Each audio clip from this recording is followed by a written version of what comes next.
دوستای عزیز، امروز آمدین در فارم مرغداری گلدره. همونجا که امروز ساله یک طالب گیر کرده که روز 40 تا مرغ هم میخورد، اونجا آمدین دیگه. حال میشم قسم مادر هستن. یک چند روز که تازه ما بپاییم یک تا فراز است، ما چون باس میه نمیه. اوهو هو شور یک جا که تیک همه تو تاپ دیگه. دیگه دیگه کنیم یکان کنم تخمه را جمع کنیم. فارم مرغداری گلدره است. البته یک سلام خاص به امرالله صالح از اینجا. روزانه که طالب اگه روز 40 تا مرغ اینجا میخورد. باید پایانه نباشه، اینه دانه اینجاست، یک دانه اینجا، دیگه یک دانه اینجا، یک دانه اینجا، دیگه یک دانه اینجا.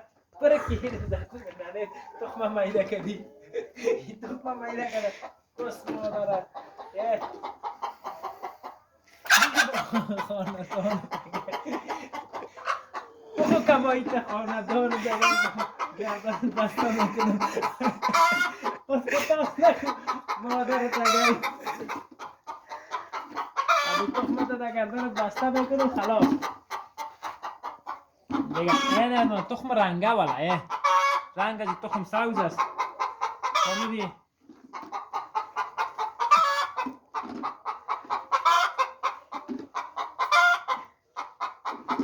والا این تخم سبز دیگه دوتا شده اینه. من فکر میکنم این مرغ الان رو سبز کن کده، فهمیدی؟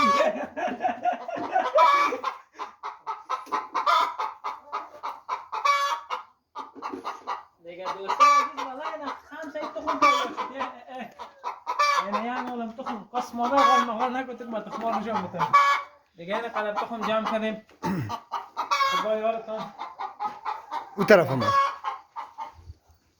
به این سونه بست نه؟ آه اینه به این سونه میاریم این تخمار را بیننده باشین. من تا آخر سر یک مخ تجاوز میکنم خب اینجا مست بالا یک دانه سه دانه اینجا، یک دانه مرغ باکره بود.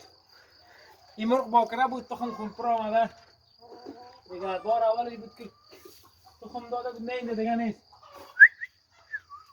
دیگه. این یک دانه در اینجاست ها. یادم من نشان داد گفتن که بود ایقاد بوجی نه ایقاد بوجی نیست دیگه. این حاله اینجا بس اینجا یک نفر دوست عزیز پیدا میکنیم سری تخمه بشان نمیشه چوچه بکشه. از اینمی زنا باشه فریده سادات، البته اگر خواهشن ازش تقاضا میکنیم که چیست دیگه، از فریده سادات تقاضا میکنیم اگر در چوچه کشی یک ذره تکله است بیا یک بیادر اینمی تخمه را بطی میشه زیر پولی خود کنه از اینکه ناق تا کوچه میگرده فهمیدی؟ یک چوچه موچه بکشه بهتر از دیگه. نقدر تخمه اگه کشیده میتونی بیا که بطی میشه دیگه. والا اینا بسیار طبیعت خوبش است. از اولتر زمان اینمی درخته کلوچه را هم ببینید بسیار طبیعتی جای دیگه. امروز می فارم مرغداری آمده، روز 40 تا مرغ طالب میخورد. من گفتم باش که دمو خاطر آمده چی گپ است دیگه. سلامت بخیر باشین، وقتتون خوش.